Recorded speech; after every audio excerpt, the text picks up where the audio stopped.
Well, last session we talked about the general nature of water conflicts, how serious they are, how you need water governance, effective methods of water governance. There are many things to talk about on it. And this session I'm going to talk about these two specific types of problems, the transboundary conflict and the interbasin transfer. And I'll explain the nature of each of those as we go along. So the transboundary conflict is the situation where water is crossing some kind of a political boundary, state boundary, a national boundary, even a county or a city boundary can create those kinds of conflicts. The interbasin transfer is the case where the water is being taken out of one basin and put into another basin. You can say it's being exported from a basin of origin to another basin, usually on a permanent basis. So for a few examples, we talked last time about the Nile River Basin, and I had a chronology there which shows the utter dependence of Egypt on that water and how the different meetings have been held over the years, the different agreements have been reached, and the situation that we have today with the Nile Basin Initiative. But to take that a little further, if you think about the difficulties that are coming into play in trying to create a successful way to share the waters of the Nile River Basin, you can start with the growth of Egypt as a downstream state and its utter dependence on the Nile River for its irrigation, its municipal water, industrial water, energy generation, and so on. So Egypt is going to feel threatened if the upstream states begin to develop the water resources for their own bona fide purposes. For example, on the Blue Nile system, you can see here flowing out of Ethiopia. Ethiopia, as a developing nation, has many aspirations, and they want to construct dams and impound the water in reservoirs, generate electric power with that for their own development. Sudan has similar needs, but also many irrigation needs to water the large agricultural areas that they have. So the old agreements in some ways are somewhat out the window because there's a lot of new situations that are in the picture now. So there's a need for some kind of a cooperation mechanism that works, and the one that's in play today is called the Nile Basin Initiative, but it's not being applied to really resolve these issues yet. As in many of the large international examples, what we have is some unresolved issues and some things that are going to have to be worked out in the future. So there's many other examples that we can point to. The one on the right, the map on the right, you can see is the continent of Africa, and you can see the context of the Nile River flowing here, but you see there's other rivers that have transboundary issues, like between Chad and Niger and Mali, down through a drier part of Africa, Congo River through a very wet part of Africa, and then in the south where you have South Africa and other countries in this drier part, you've got proposals to do different transfers of water, treaties that are going to be needed, and many different agreements that need to be put in place to resolve all those issues that are coming up. Then on the left, you can see in the United States just one example, like between New Mexico, Texas, and Colorado, and even Mexico. You see the Rio Grande Basin. It starts up in Colorado and flows down into New Mexico and then into Texas and then along the national boundary. Many issues, as you can imagine. And I'll come back in just a couple of minutes and talk more about this Pecos River Basin where I have a personal involvement. You can see it flowing there from New Mexico into Texas and eventually tributary to the Rio Grande at this point. So those were examples of the transboundary situations, but in the case of the interbasin transfer, many issues all over the world come into play there too. And a good example is right here in Colorado, where you have a division between the western part of the state, where most of the water originates, mainly in the Colorado River Basin. In the eastern part of the state, where most of the water use occurs with the cities, the large agricultural uses of water there. So a lot of water is taken across the Continental Divide. The number you see here, 390,000 acre feet, that's like an average amount which is brought into northern Colorado, the Denver area, and southern Colorado, from the headwaters of the Colorado River into the eastern part of the state. So this creates a lot of conflicts. It's a trans-natural boundary. The natural boundary is the Continental Divide, but it's not transboundary in the sense of going from one state to another. It does go from one county to another and one region to another of the state of Colorado. So you have a lot of transboundary types of issues, interbasin transfer types of issues. It's extremely complex to resolve these kinds of problems.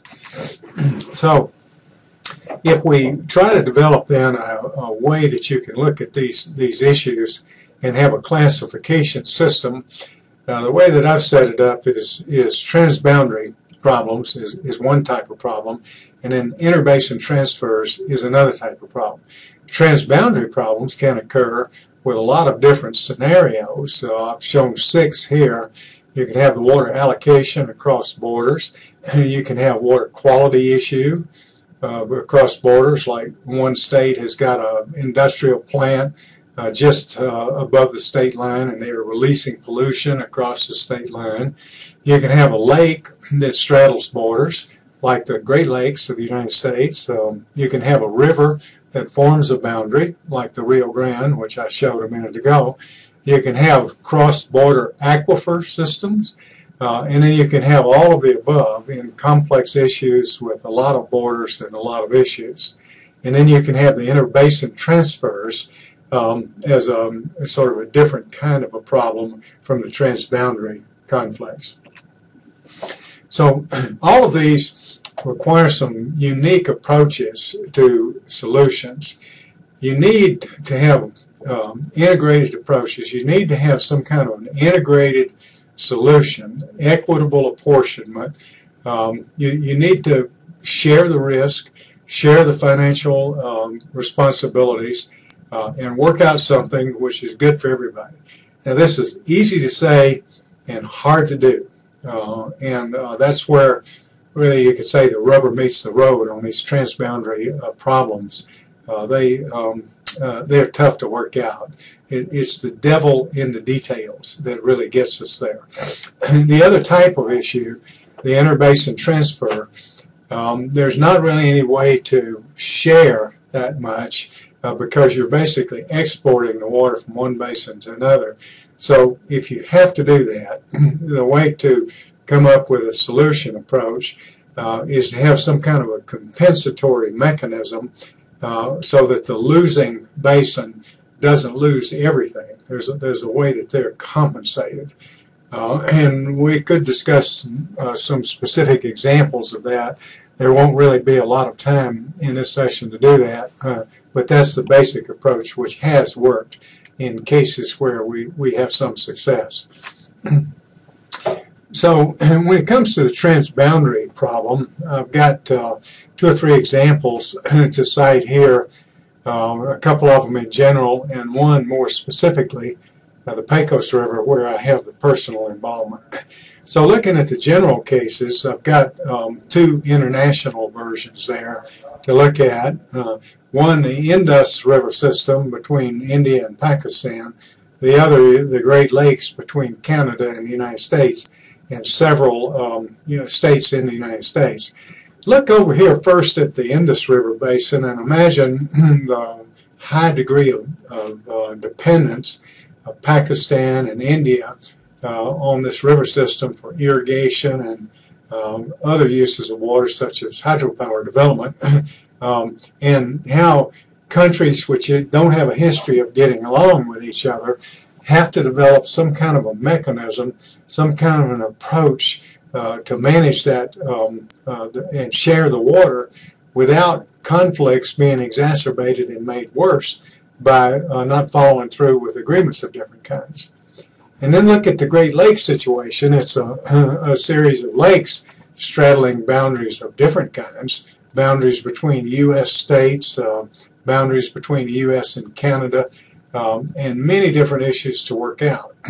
In the Great Lakes system, they actually have a long history of working out these problems and have come up with some relatively successful compacts and agreements, generally coming together to be called the Great Lakes Compact, Great Lakes Agreement, that work for all parties involved there.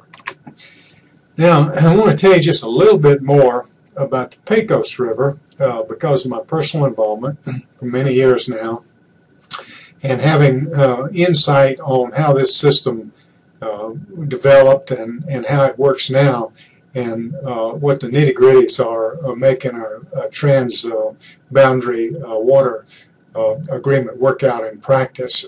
So if you look at the Pecos River Basin, which is evident over here in this map on the left, you see the river arising up near Santa Fe with snowmelt flowing through arid areas down through New Mexico, through a boundary reservoir here, Red Bluff Reservoir at the state line, and then through a dry part of West Texas to the place where it's tributary to the Rio Grande. Now this case of the Pecos has been settled through the Supreme Court of the United States, and I have a Supreme Court appointment called the Pecos River Master, or River Master of the Pecos River, which was conferred on me by the U.S. Supreme Court as a way to resolve the conflicts which continue to arise on the Pecos. So with these images, you see a few pictures of the Supreme Court, the building here, the 9 justices that are currently serving here. Actually, it's not completely up to date, but a recent set of 9 judges.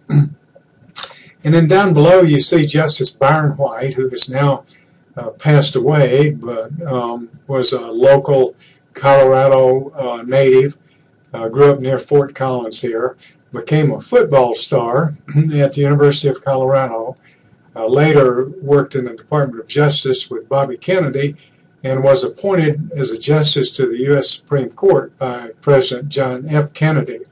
So this is the highest level, highest judicial level of the United States that eventually came into play to resolve this conflict. The way that it worked is that the water shortages were already evident by the 1900s. By that time, there was already an interstate conflict over how to divide that water. And out here in the West, there's many cases of that, but it's true all over the world in the same way. So they started trying to resolve those conflicts early on, and one of the mechanisms that was put into place to try to resolve that was in the 1930s, where that boundary reservoir called Red Bluff Reservoir was constructed. Then in 1948, the 2 states and the federal government reached an interstate compact, which was actually approved by Congress, which is the way that the interstate compacts work in the United States. Any kind of interstate compact, including water compacts, which, by the way, are one of the best examples of the use of that part of the U.S. Constitution of agreements between states, is for sharing the water. But this interstate compact didn't work out the way that they envisioned. So 25 years later, in 1973, the state of Texas filed a lawsuit in the U.S. Supreme Court. It's called Texas versus New Mexico number 73 originating in the Supreme Court. They filed a lawsuit saying that New Mexico was not fulfilling its obligations under the compact or the treaty. So a trial ensued. That trial was played out under a series of special masters appointed by the Supreme Court. And in 1988, the Supreme Court issued an amended decree which contained the rules of how to administer the river through a Pecos River Master's Manual, and he included the provision to appoint the river master of the Pecos River to resolve disputes and to prepare annual reports of New Mexico's water delivery to Texas under the compact. So in 2013, as a river master, I delivered the 25th annual report, and this institutional mechanism seems to be working relatively well on the basis of the absence of conflicts that can't be resolved. So those were some examples of the transboundary conflicts, and there are many examples also of the interbasin transfers, but the bottom line is that they're usually legal, but also usually contentious. There's a Colorado Supreme Court case which enables and empowers and provides the basis for the legality of interbasin transfers. I'll mention that in just a second. But I would like to say that these interbasin transfers are contentious in humid areas, such as the eastern United States, just as well as in the arid areas, such as the western part of the United States. It's a very difficult situation, hard to handle, and requires careful management to work them out. But even with careful management, we're not liable to get rid of all the conflicts with it. So the court case, which is very interesting in case you would like to look into some water law, and we'll have some discussion in other parts of this course about water law. The court case was in the Colorado Supreme Court in 1882. It was Coffin versus the Left Hand Ditch Company. And basically it was a case as to whether the interbasin transfer was legal or not. And they decided that it is legal, and you can do it. That's the limits of the court ruling, of course. But then this precedent of the case in the Colorado Supreme Court goes on into many other legal and judicial venues to have established this legality of interbasin transfer. It doesn't get rid of the fact that it's contentious, but it does establish it as basically legal. But it's not always legal. It can be prohibited in some cases. Here's an example of where interbasin transfer from the Great Lakes was prohibited in this bill of the U.S. House of Representatives, where this Great Lakes Compact was coming into approval, being negotiated by the states and the two countries. So the legality of interbasin transfers as part of the compact was ruled out, which illustrates that even in humid areas where it seems like you have a tremendous amount of water, still interbasin transfer is not going to be allowed in some cases. So looking at it from the bottom line again, and sort of going back to where we started, thinking about transboundary conflicts of water and interbasin transfer conflicts, it's difficult to allocate water resources either using market mechanisms or governmental state-based mechanisms. There are many scenarios where these come up involving a lot of different groups of people, stakeholder groups. And so the conflicts are inevitable, and you need the conflict resolution methods and mechanisms. If you don't have effective ones, special interests are going to get their way, and that'll work against what we need, which is integrated water resources management and effective governance systems.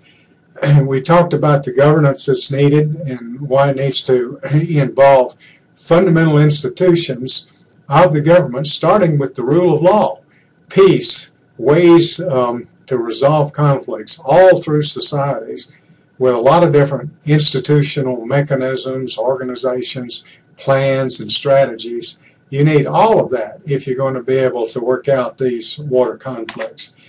They occur at these different scales. I explained earlier about the smallest scales and the simplest types of problems up to the most complex, involving multiple countries, many different interest groups, high levels of technical complexity, high levels of institutional complexity. So as we look toward the future, we have to keep working on both technical advances and institutional advances to address these many site-specific problems which occur. The biggest challenge is governance. It's a challenge if we're going to address the human problems and environmental problems like sustainability, to come up with solutions where we share the water and we make it adequate for systems that are interdependent. This is going to require cooperative solutions. The challenge, make them work in the face of all this self-interest that we talked about before. So as I wrap up this session, I would just return one more time to the quote I started with from the World Water Assessment Program. In many countries, water governance is in a state of confusion. We have to work against that, come up with not confusion, work against confusion, and come up with clear systems that work for everybody, that work in the midst of the reality of self-interest. But it's a challenge, and that's what we're faced with conflict resolution in water resources.